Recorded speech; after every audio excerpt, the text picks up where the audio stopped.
മക്കളെ, welcome to Wings academy's online classes. അപ്പോൾ കുറച്ച് ആൾക്ക് ശേഷമാണ് ഇപ്പോൾ നമ്മൾ കാണുന്നത് അല്ലേ, ബയോളജി ക്ലാസ് കിട്ടിയിട്ട് ഇപ്പോൾ കുറച്ച് ദിവസമായിട്ടുണ്ട് അല്ലെങ്കിൽ കുറച്ച് നാളായില്ലേ. ഓക്കെ, അപ്പോൾ നമ്മൾ ഇന്ന് ബയോളജിയിൽ ഇമ്പോർട്ടൻ്റ് ആയിട്ടുള്ള ഒരു ടോപ്പിക് പഠിക്കാനാണ് ഇവിടെ വന്നേക്കുന്നത്. ഓക്കെ, ഏത് പാഠത്തിലാണെന്നറിയോ? 8ാമത്തെ പാഠമായിട്ടുള്ള the path travelled by the life. ഈ ഒരു പാഠത്തിൽ ഏറ്റവും ഇമ്പോർട്ടൻ്റ് ആയിട്ട് എപ്പോഴും ചോദിക്കുന്ന 4 മാർക്കിൻ്റെ ഒരു ക്വസ്റ്റ്യൻ ആണ് എന്തെന്ന് പറയുന്നത്, എവല്യൂഷൻ തിയറി അല്ലെങ്കിൽ പരിണാമ സിദ്ധാന്തം. വെരി വെരി ഇമ്പോർട്ടൻ്റ് ആയിട്ടുള്ള ടോപ്പിക്കാണ്.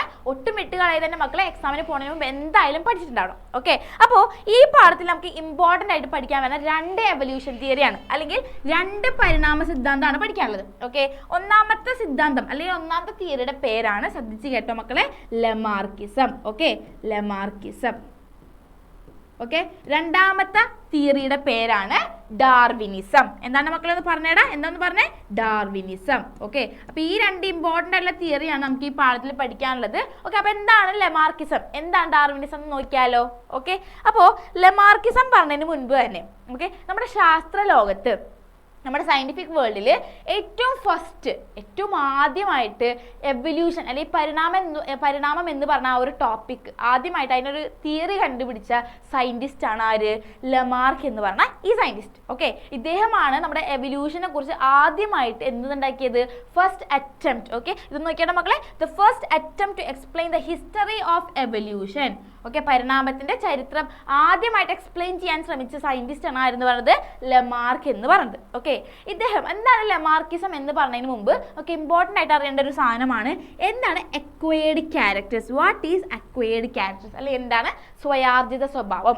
ഓക്കെ, എന്താണ് സ്വയാർജിത സ്വഭാവം അല്ലെ എന്താണ് അക്വയർഡ് ക്യാരക്ടേഴ്സ്? ആ ഒരു പേര് കേൾക്കുമ്പോൾ തന്നെ അറിയാം, ഒരു ജീവി തൻ്റെ ജീവിതകാലത്ത് ഉണ്ടാക്കിയെടുക്കുന്ന അല്ലെങ്കിൽ ആ ഒരു ജീവിക്ക് തൻ്റെ ജീവിതകാലത്ത് കിട്ടുന്ന ആ ഒരു സ്വഭാവം അല്ലെങ്കിൽ ക്യാരക്ടറിന് നമ്മൾ പറയുന്ന പേരാണ് അക്വയർഡ് ക്യാരക്ടേഴ്സ്. ഓക്കെ, ഒന്ന് നോക്കിയാൽ മക്കളെ, the characters developed during the life time of an organism. ഒരു ജീവി തൻ്റെ ജീവിതകാലത്ത് ഉണ്ടാക്കിയെടുക്കുന്ന ആ ഒരു സ്വഭാവത്തിന് പറയുന്ന പേരാണ് എന്ത്?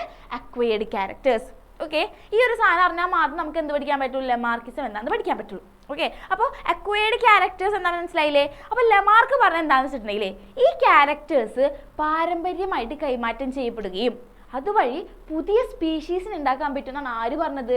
ലെമാർക്ക് പറഞ്ഞത്. ഓക്കെ, എന്നാണ് അദ്ദേഹം പറഞ്ഞത്, these characters accumulate through generation. ഏത് ക്യാരക്ടർ? അക്വയർഡ് ക്യാരക്ടേഴ്സ് പാരമ്പര്യമായിട്ട് ഇങ്ങനെ കൈമാറ്റം ചെയ്തു പോവുകയും അതുവഴി നമുക്ക് എന്തുണ്ടാക്കിയെടുക്കാൻ പറ്റുന്ന പറഞ്ഞേ? ന്യൂ സ്പീഷീസ്, പുതിയൊരു വർഗത്തിനെ തന്നെ ഉണ്ടാക്കിയെടുക്കാൻ പറ്റുമെന്നാണ് ആര് പറഞ്ഞത്? ലെമാർക്ക് പറഞ്ഞത്. ഓക്കെ, ഇങ്ങനെ പറയുമ്പോൾ ചെറിയൊരു കൺഫ്യൂഷൻ ഉണ്ടാവുമായിരിക്കും. അതിന് അദ്ദേഹം ഒരു എക്സാമ്പിൾ അടക്കം കൊണ്ടുവന്നിട്ടുണ്ട്. ഓക്കെ, അതാണ് ഈ കൊടുത്തിരിക്കുന്നത്. ഈ ഒരു ജീവിനെ നമുക്ക് ഈ ഒരു ജീവിനെ നമുക്ക് കാണുമ്പോൾ തന്നെ അറിയാം. നോക്കിയേ, ഇതെന്താ ഈ ജീവി? ഇതേതാ ഈ ജീവി? ആ, ജിറാഫ് ആണല്ലേ. നമുക്ക് എല്ലാവർക്കും അറിയാവുന്ന ഒരു ജീവിയാണ് ജിറാഫ് എന്ന് പറയുന്നത്. ജിറാഫ് എന്ന് പറയുമ്പോൾ തന്നെ നമ്മുടെ മനസ്സിലോട്ട് എന്താ ഓടി വരണേ? ആ, കഴുത്ത് നീണ്ടിട്ടുള്ള ഒരു ജീവിയില്ലേ.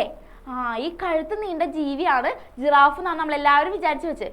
പക്ഷേ അങ്ങനെ തന്നെയാണ്. പക്ഷേ ലെമാർക്ക് പറഞ്ഞെന്താണെന്ന് വെച്ചിട്ടുണ്ടെങ്കിൽ, ആദ്യ കാലഘട്ടത്തിൽ ജിറാഫിന് എന്തുണ്ടായിരുന്നില്ല? ആ, നീണ്ട കഴുത്ത് ഉണ്ടായിരുന്നില്ല. ആരാ അങ്ങനെ പറഞ്ഞേ? ലെമാർക്ക് കേട്ടോ. ആ പേര് മറക്കരുത്. ലെമാർക്ക് എന്ന് പറഞ്ഞ സയൻറ്റിസ്റ്റ് എന്താ പറഞ്ഞത്? ആദ്യ കാലഘട്ടങ്ങളിൽ ജിറാഫിന് എന്തുണ്ടായില്ലെന്നാ പറഞ്ഞേ? കഴുത്ത് നീണ്ടിട്ടുള്ള ജീവിയല്ലായിരുന്നു. കാരണം അദ്ദേഹം എന്ന് പറയുമ്പോൾ ആരാ?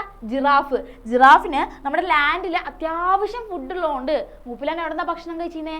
ലാൻഡിൽ നിന്നായിരുന്നു. മൂപ്പിലാന് വേറെ പ്രശ്നമൊന്നും ഉണ്ടായിരുന്നില്ല. ഫുഡ് കഴിക്കുക, അടിയിൽ അത്യാവശ്യത്തിന് ഫുഡ് ഉണ്ട്, അപ്പോൾ അവിടെ നിന്ന് ഫുഡ് കഴിക്കും. ഓക്കെ, പക്ഷേ പിന്നീട് ഭക്ഷണക്ഷാമം വന്നപ്പോൾ, ഫുഡ് സ്കേഴ്സിറ്റി വന്നപ്പോൾ ഇദ്ദേഹത്തിന് എവിടെ നിന്ന് ഫുഡ് കിട്ടാണ്ടായി? ലാൻഡിൽ നിന്ന് ഫുഡ് കിട്ടാണ്ടായി. ഓക്കെ, അപ്പോൾ അങ്ങനെ വന്നപ്പോൾ ഭക്ഷണം കഴിക്കാണ്ട് ജീവിക്കാൻ പറ്റില്ലല്ലോ. ഓക്കെ, അപ്പോൾ അങ്ങനെ വന്നപ്പോൾ എന്ത് ചെയ്തു? അദ്ദേഹത്തിന് എന്തായാലും ഭക്ഷണമാണ്. അദ്ദേഹം എന്ന് പറയുമ്പോൾ ആരാണ്ടാ മക്കളെ? ജിറാഫ് കേട്ടോ. ജിറാഫിന് എന്തായാലും ഭക്ഷണം കഴിക്കണം, പക്ഷെ ലാൻഡിൽ ഫുഡും ഇല്ല. അപ്പോൾ ഈ ജിറാഫ് എന്ത് ചെയ്തു? പതിയെ മൂപ്പിലാൻ്റെ കഴുത്ത് എന്ത് ചെയ്യാൻ തുടങ്ങി? നീട്ടാൻ തുടങ്ങി.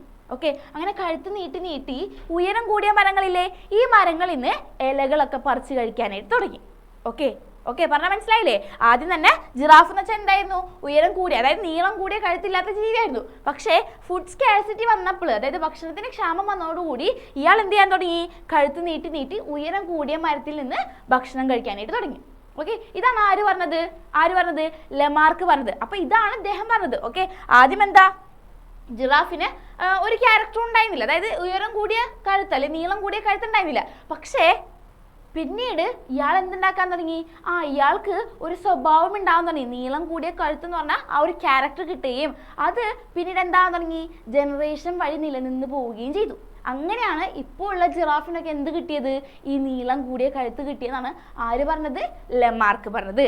പക്ഷേ ഈ ഒരു തിയറി അല്ലെങ്കിൽ ഈ ഒരു ആർഗ്യുമെന്റ് നമ്മുടെ ശാസ്ത്രലോകം അംഗീകരിച്ചില്ല. എന്തുകൊണ്ട് അംഗീകരിക്കാഞ്ഞേ, അങ്ങനെ ഒരു ക്വസ്റ്റ്യൻ വരൂ കേട്ടോ.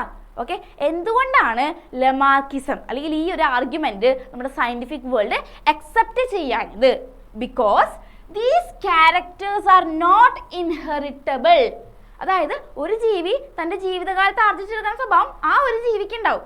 പക്ഷേ അതൊരിക്കലും എന്ത് ചെയ്യില്ല, പാരമ്പര്യമായിട്ട് കൈമാറ്റം ചെയ്യാൻ പറ്റില്ല. ഓക്കെ, പറഞ്ഞാൽ മനസ്സിലായോ? ഒരു ജീവി ആ ജീവിയുടെ ജീവിതകാലത്ത് ഉണ്ടാക്കുന്ന സ്വഭാവം അയാൾക്കുണ്ടാവും. പക്ഷേ അതൊരിക്കലും അയാളുടെ കുട്ടികൾക്കോ അയാളുടെ കുട്ടികളുടെ കുട്ടികൾക്കോ ഇതെന്ത് ചെയ്യുന്നില്ല, പാരമ്പര്യമായിട്ട് കൈമാറ്റം ചെയ്യപ്പെടുന്നില്ല. This is not inheritable. അതുകൊണ്ട് തന്നെ ഇതെന്തായില്ല, ഈ ഒരു സ്വഭാവം അല്ലെങ്കിൽ ഈ ഒരു തിയറി, അതുകൊണ്ട് തന്നെ ഈ ഒരു തിയറി സയന്റിഫിക് വേൾഡ് എന്ത് ചെയ്തില്ല, അക്സെപ്റ്റ് ചെയ്തില്ല. ഓക്കെ ആണോ മക്കളെ? അപ്പോൾ എന്താണ് ലെമാർക്കിസം എന്നുള്ളത് മനസ്സിലായില്ലേ? എപ്പോഴും ഇമ്പോർട്ടൻ്റ് ആയിട്ട് ചോദിക്കുന്ന ഒരു ടോപ്പിക്കാണ് ലെമാർക്കിസം, ഡാർവിനിസം. ഓക്കെ, അപ്പോൾ ഇപ്പോൾ നമ്മൾ ലെമാർക്കിസം എടുത്തു. ലെമാർക്കിസം നന്നായിട്ട് പഠിക്കുക. അടുത്തൊരു വീഡിയോയിൽ നമ്മൾ ഡാർവിനിസം എന്താണെന്ന് പറഞ്ഞുതരും. ഓക്കെ, അപ്പോൾ അതുവരെ എൻ്റെ മക്കൾ ഈ പാഠത്തിൽ ഈ ലെമാർക്കിസം എന്ന് പറഞ്ഞ ടോപ്പിക് നല്ലോണം പഠിച്ച് ഉഷാറായിട്ടിരിക്കുക. അപ്പോൾ അടുത്ത വീഡിയോയിൽ ഡാർവിനിസം ആയിട്ട് കാണാം. അപ്പോൾ ഓക്കെ, വീഡിയോ ഇഷ്ടപ്പെട്ടാൽ ലൈക്ക് ചെയ്യുക, ഷെയർ ചെയ്യുക, സബ്സ്ക്രൈബ് ചെയ്യുക. താങ്ക്